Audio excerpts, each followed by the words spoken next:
I will discuss my preliminary task, which I did quite a while ago now, so should be alright.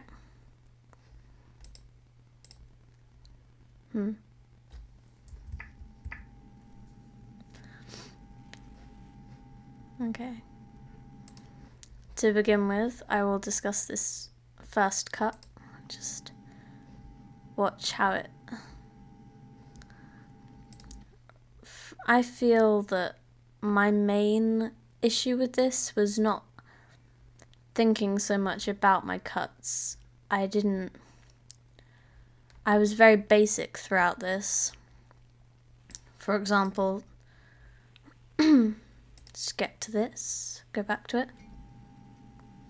Although this bit worked well, I feel the continuity for the beginning, when he was walking, the camera stayed still, but then when it came from this view, it kind of moved up with him, and then it also seemed to, in this bit, stay still for too long. It could have gone off of that shot a lot quicker into this, but that dragged on. I feel maybe next time I'd cut it a bit quicker. And then you notice, I think here, it kind of blurred every so often. I'm not sure why it did that. The cameras, they were still cameras for pictures. It just had a recording mode on. It wasn't my camera. It's just the camcorders weren't available at the time, so I used a still camera from another department in school, and for whatever reason, while he was walking, it kept going in and out of focus. However, I did like that because it gave a nice uneasy effect to it. As you can tell, the change of music there, I learned how to put music onto a video clip. I got rid of the backing music, the background noise in the clip, and replaced it with a track from iMovie. It seemed to go well with the theme. Ignore the acting, it's the best you can get.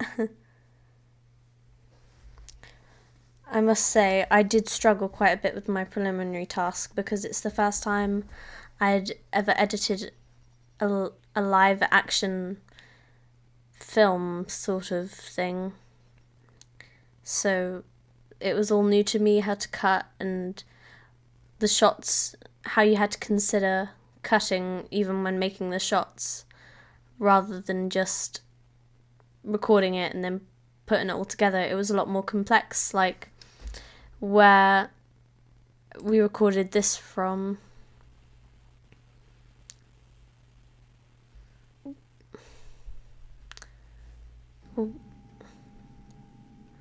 We were originally going to record it from directly outside the door where he's standing right now, obviously, but to keep with continuity and avoid having to keep retaking it, we moved the camera from here, from directly outside the door to just a bit further down, so that we could record both cameras at the same time to make sure when we cut it, they were not in view of each other, while still keeping his moves and where his hands were, etc., and how he opened the door the same. I did learn a lot about continuity, the amount of times we retook this.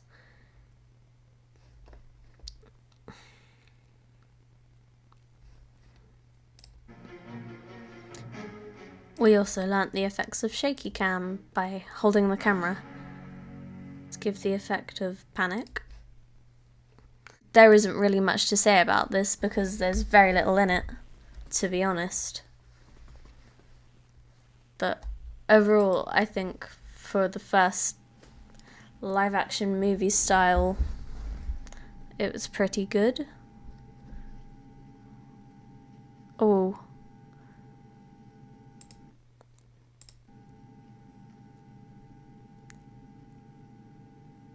You can see a slight reflection of someone walking about up there. didn't notice that. That's how picky you become after then doing a final edit. Moving on to the next one. Right, something to say already. These are my opening credits. Open gates into given hands. Then it names the film. I had to completely learn new, because this software I'd never used before. Adobe Premiere Pro. Whereas for my preliminary task and all the editing I'd done beforehand was on iMovie, because this is the computer I have at home. I was originally going to do my final edit on iMovie, but then after recording all the footage, I thought I'd have a look to see what the editing software at school was like, because I'd never used a Windows-based editing software before, other than Movie Maker. And there was so much more you could do with it. Titles, for instance. You could... different fonts, different colours.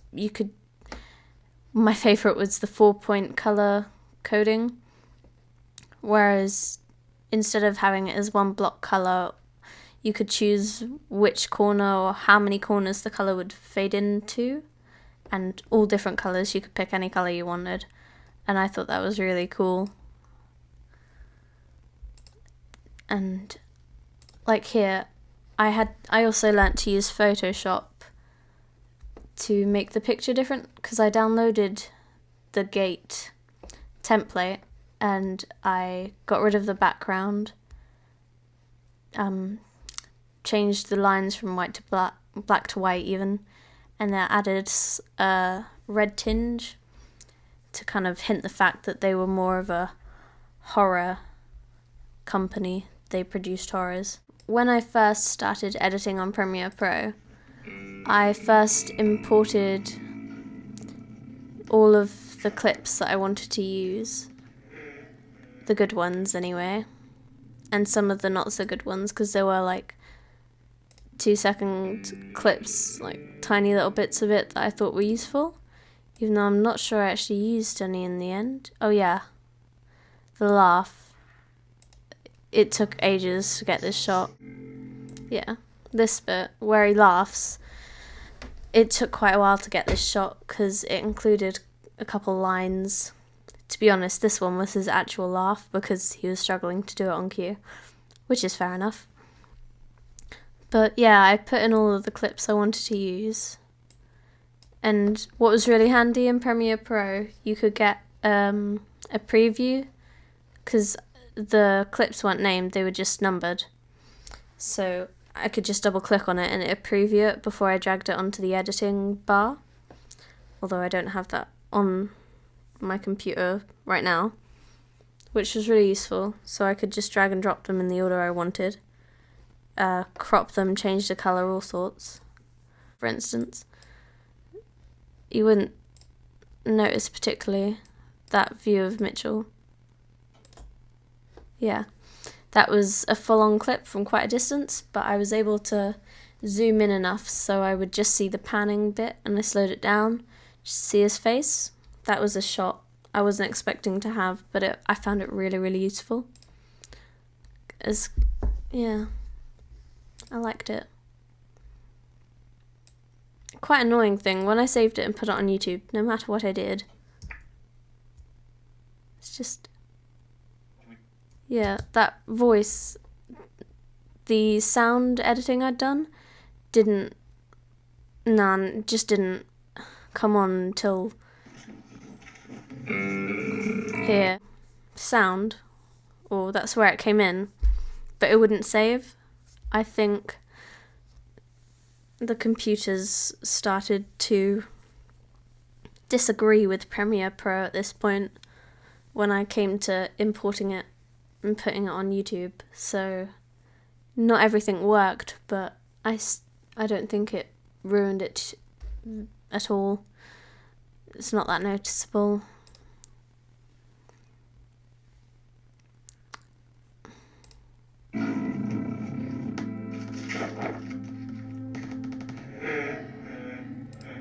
Also, that bit, there's Anthony's laugh.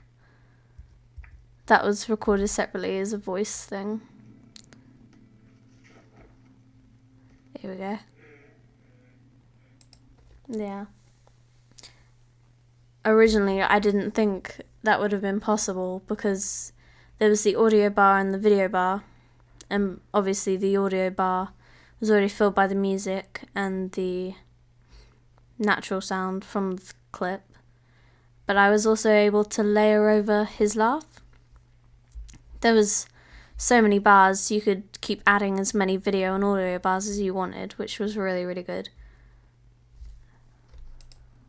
Because I could include loads of sound effects at the same time, which I think the sound was probably the best thing I have learnt from this progression to the full product. It's probably given the best effect, I feel, for my film, because although maybe the acting and setting isn't the most interesting, but the sound really creates a strong atmosphere, and it's very uneasy and makes you think what is going on. Also, I was really impressed with this. Right. When he slaps him and hits it on the table, although because it's so quick you can't really tell, but the sound is constant underneath it recorded, and I just cut this in time. Like, you still hear the sound across between when he hits it on the table. I learnt how to create a ghosting effect. Yeah. As shown, when he laughs, I thought watching him laugh is good and all, but the effect is enhanced by the ghosting, because it's kind of like disorientating, because it's not all very clear, although the pictures are clear. It's like the sense of being perhaps in an imaginary state, so it's almost watching what's going on in his head, but on the outside, like, which is links to the psychological factors I wanted to include in my film. And the quality of the sound is very clear, of the laugh in this. Let's go back to that.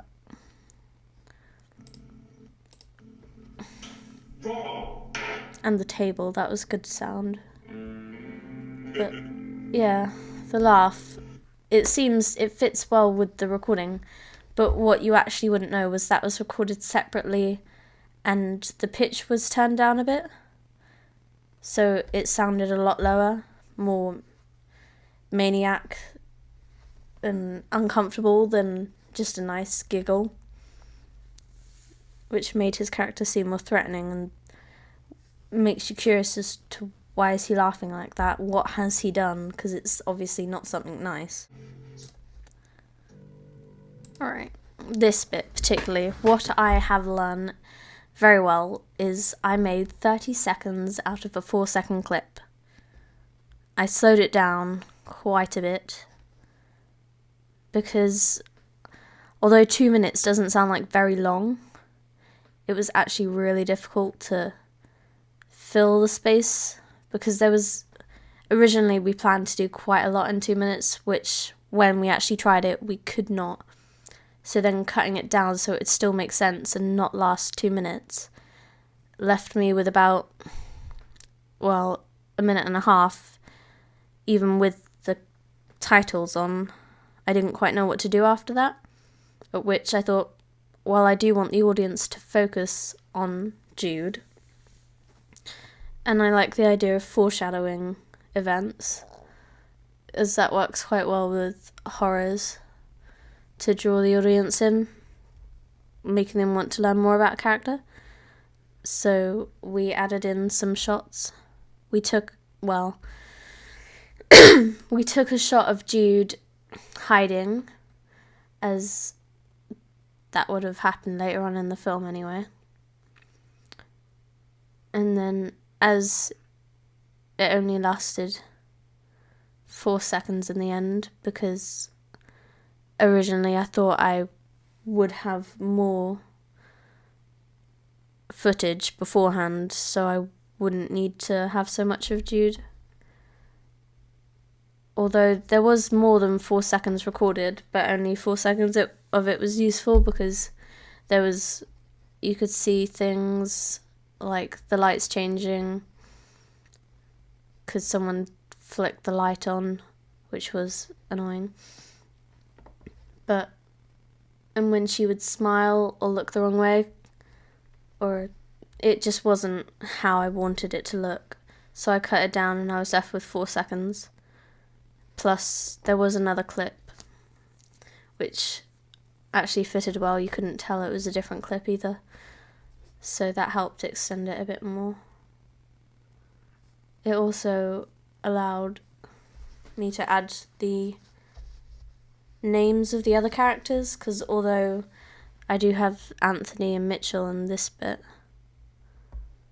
to introduce the first characters, there was then some intro of it, like some information on them, to which it then, when it stopped, to introduce the other characters, although they were the actors and the characters' names, which was good. I liked that. I thought it worked well. However, if I was to improve on it, I feel the image quality isn't the best. I did use the cinematic setting, but this just looks a bit... I did want it to look dull, but it just doesn't look right. It's not even on HD. It's like 1080p. There's still so much better. Also, the window, there's a mark on the window.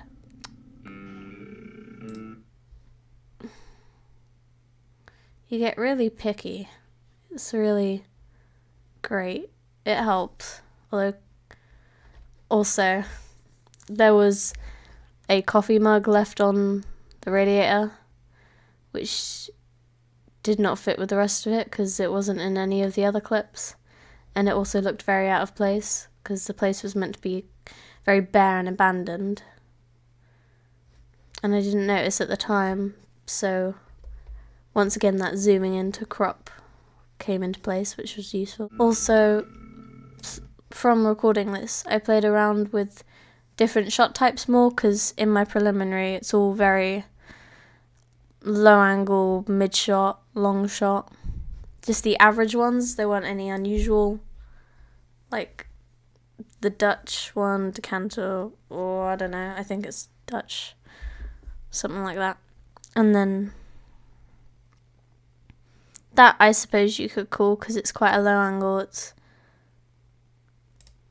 you'd think it would imply that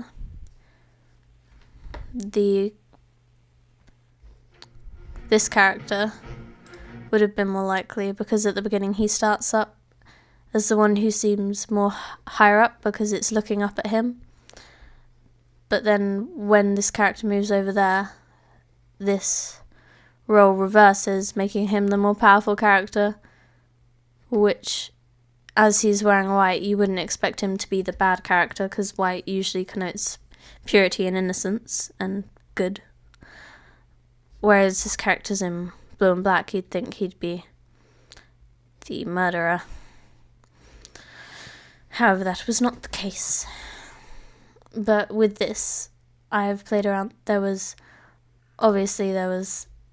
the long shot of them just walking in. I did edit it, so it was quite jumpy and uneasy to watch, because it kept shaking and you were like expecting to have to look somewhere else, but it was still the same shot. I just cut out like a second or so every time they moved. Also, I feel this extreme close-up because it starts off with so much negative space. And then makes you think, oh, we just missed whatever he's looking at. And then it goes off behind him, bringing more negative space, which kind of represents his thought process is very blank. There's something there, but we won't know about it. We don't get to know about it, which makes you curious. Also, I think this over the shoulder shot was pretty good because you could see he's looking somewhere, but you don't quite know where. And considering this was used without a tripod or dolly, it was pretty damn steady, which is good. Come on. Yeah, you can see the shakes, but it kind of works as if the camera is also walking. It's also nice to see seeing him looking out at something, not knowing what he's looking out at, then the character of Mitchell walking on his own. You don't put the two together until they're both in the same shot, and then you think they are planning something together, and the enigma of a spade is quite common in horrors, links with grave digging a hole. Makes you suspicious because obviously they're planning to do something not good. Also, this is a very high angle. Oh, where'd it go? There it is. It's like you can look down on him and there's also all this negative space.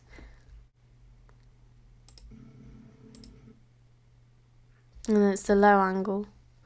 I've got so many different shot types in this.